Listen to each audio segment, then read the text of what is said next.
je vais commencer avec quelques propos sur les changements climatiques en ce qui concerne l'agriculture. Donc, je ne suis pas spécialiste de ce domaine, mais je mets sur la place publique quelques données que j'ai récupérées auprès de personnes plus compétentes que moi.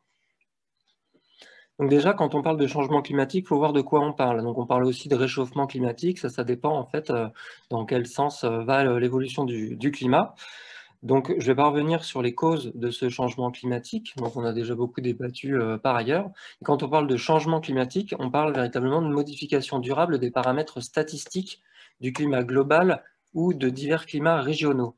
Les paramètres statistiques, donc en fait ce sont à la fois la moyenne, mais aussi la variance, donc la variabilité de ce paramètre. Donc souvent, on résume le changement climatique à une modification de température et de pluviométrie. Donc c'est la pluviométrie moyenne d'une région qui peut être affectée, donc soit à la hausse, soit à la baisse.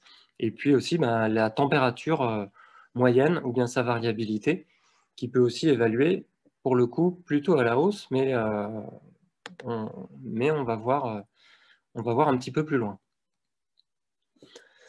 J'ai pu avoir des prévisions qui sont proposées par Météo France pour la fin du siècle sur différents paramètres que je vais vous présenter successivement, et on verra ensuite leurs conséquences sur l'agriculture, sur les élevages aussi en particulier. Donc ici, je vous présente l'évolution prévue des températures sur différents scénarios, donc qui sont représentés en jaune, en violet, et un troisième scénario qui est la courbe brune. Donc on voit que quels que soient les scénarios qui sont pris par le GIEC, donc des scénarios optimistes ou des scénarios plus pessimistes, on a une augmentation en moyenne des températures, et selon les scénarios, ça va de plus 1 à plus 4 degrés pour cette fin de siècle. Et donc ça se passe à la fois été comme hiver. Ça va se traduire par un nombre de journées chaudes et des nombres de gels qui vont être différents de ce qu'on connaît aujourd'hui. Donc forcément, le nombre de journées chaudes va aller à la hausse, avec des périodes de chaud qui seront plus fréquentes, plus longues et plus intenses, et un nombre de gels qui va être réduisant.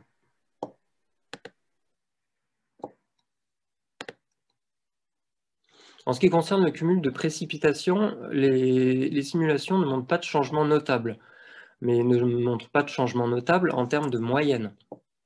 Et les répartitions au fur et à mesure de l'année ont en fait été aussi étudiées. Et donc les experts ont estimé les cumuls hivernaux et estivaux, et en termes de cumul hivernal, on n'a pas beaucoup de modifications. Un scénario le plus pessimiste qui va plutôt vers un cumul à la hausse, mais par contre on a plus de variabilité, c'est-à-dire qu'on aura des hivers plus pluvieux, des hivers moins pluvieux, mais en moyenne, sur plusieurs années, ça ne changera pas tant que ça. Par contre, le cumul estival, celui-là, est plutôt à la tendance à la baisse, avec aussi une augmentation de la variabilité, ce qui fait qu'on aura globalement des étés plus secs, tout comme on pourra avoir des épisodes aussi très pluvieux, mais plus ponctuels. En termes d'humidité des sols, c'est ce qui va nous intéresser en termes d'agriculture. Je vous présente donc ces graphes qui montrent les pluviométries mois par mois pour différents scénarios. Donc les données moyennes des années 1961 à 1990, c'est la courbe en orange. La courbe bleue, on a donc les années les plus humides, et en marron, les records d'années sèches. Donc, on va s'intéresser maintenant à la courbe verte, qui est les prévisions pour les années 2020 à 2050, et qui montre qu'en fait, cette courbe est en dessous de la moyenne des années passées, ce qui montre en fait un assèchement global moyen important de l'humidité des sols en toute saison. Ça aura voilà, des impacts directs sur les cultures. Ensuite, on voit, si on se situe à la ligne pointillée de démarcation entre les sols secs et les sols humides, que l'allongement, on voit un allongement notable en fait, de la période des sols secs qui peut aller donc de 2 mois de plus que ce qu'on connaît. Donc aujourd'hui, c'est plutôt juillet à septembre la période de sol sec. Et dans le scénario vert pour les 30 années à venir, ça va se décaler plutôt de début juin jusqu'à fin octobre. Si on prend voilà, pour la courbe verte. Par contre, pour la courbe violette, qui montre les 30 dernières années du 21e siècle, alors là, on passe d'un état de sécheresse des sols qui commence à mi-mai et qui va jusqu'à fin novembre. Et on se rend compte qu'en fait, l'humidité moyenne du sol en fin de siècle, eh bien, elle est ce qu'on a connu, elle est équivalente à ce qu'on a connu en tant que, et ce qu'on considère aujourd'hui comme étant une sécheresse extrême. Voilà une carte de l'humidité des sols que l'on a connue là, sur le printemps avril-juin 2020, avec une coupure de presse montrant l'inquiétude que cela faisait transparaître chez les éleveurs, et une autre coupure de presse qui date, elle, du printemps 2016, où au contraire, eh bien, on avait eu une très forte pluviométrie, un printemps pourri qui avait amené à des dégâts de culture, des pertes de rendement de l'ordre de quasiment la moitié sur les cultures de céréales et autres. Donc voilà, ces impacts de variabilité du climat, on les connaît déjà, on les a déjà pour l'agriculture. Donc tous les agriculteurs participant à ce webinaire peuvent témoigner de tel ou tel impact qu'ils auront connu sur leur ferme. Il y a un travail qui a été mené à l'échelle de l'Europe pour identifier en fait les principaux risques climatiques pour l'agriculture européenne. Je vous ai mis le site internet si vous voulez creuser un petit peu ces aspects-là par vous-même après.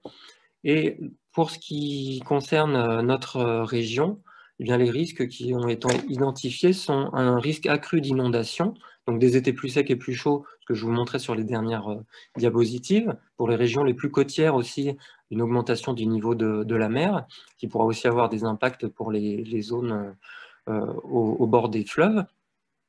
Et aussi, conséquence de la réduction du nombre de jours de gel, en fait, un risque accru de présence de ravageurs et de maladies, puisque les périodes de gel sont souvent des périodes qui permettent de diminuer la pression de ces ravageurs.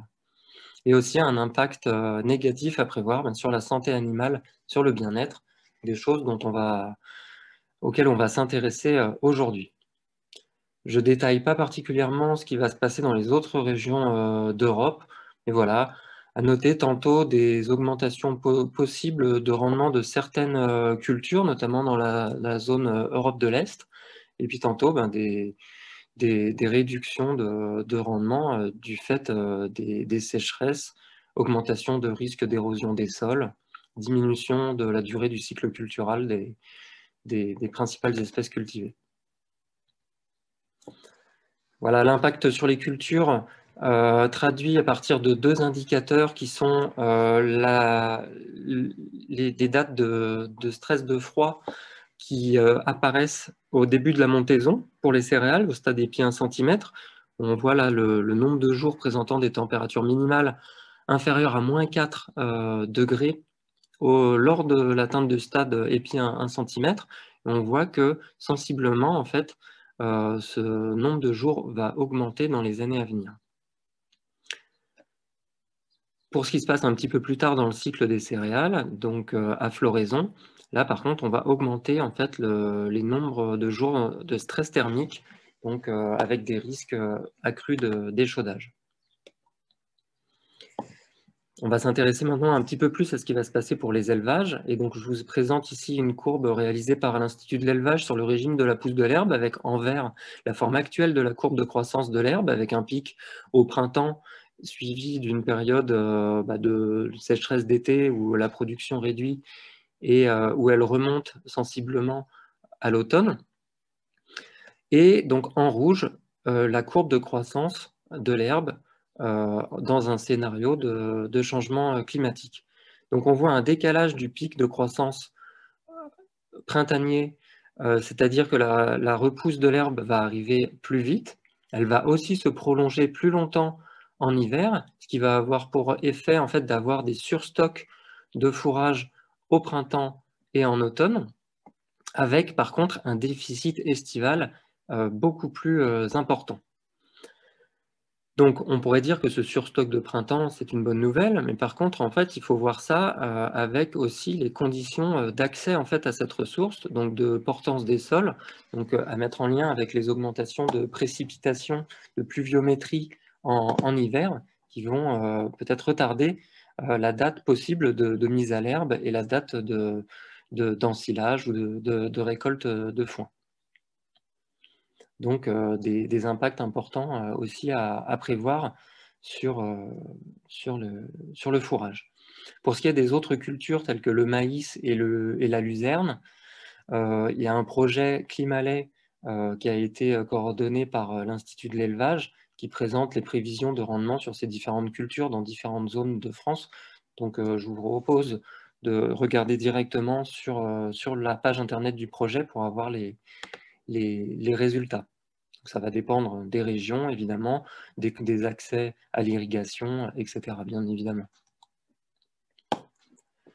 Enfin, pour les animaux plus directement, ici un indicateur de stress thermique, qui est une combinaison de la température et puis de l'humidité relative de l'air, avec là, en fait, un nombre de jours en conditions de stress thermique qui va en nette augmentation aussi sur les années à venir. Donc le stress thermique, qu'est-ce que ça a comme conséquence sur nos animaux d'élevage? Là, j'ai pris l'exemple des bovins, où il y a de nombreuses conséquences sur le métabolisme global de l'animal, mais en gros, les conséquences vont se traduire surtout en termes de production, avec une baisse de production de lait, une diminution aussi du gain moyen quotidien de poids, puisque les animaux en conditions d'inconfort ne vont plus s'alimenter autant. On va avoir un métabolisme global aussi qui va tourner au ralenti. On va avoir des baisses de fertilité et de reproduction et un état sanitaire global diminuant avec des risques d'acidose, de boiterie, de mamite. Voilà, pour rappeler, en fait, pour les bovins, à partir de 25 degrés, le bovin doit faire des efforts physiologiques d'adaptation.